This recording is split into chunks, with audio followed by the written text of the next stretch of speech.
Постојат игри во кои колку и да се трудам, Елена речиси секогаш ме победува. Токму една таква игра беше инспирација за овие нови карти што фали.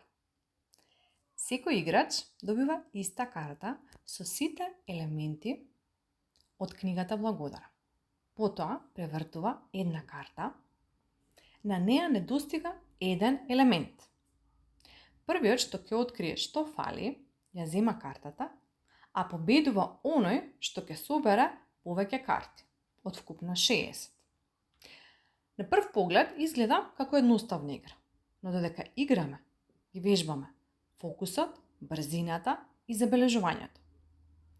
А фокусот е како мускул. Колку повеќе го вежбаме, толку полесно можеме свесно да го насочиме. Кога ќе заврши играта, победникот го започнува кругот Благодарам и споделува една благодарност што често заборава да ја каже.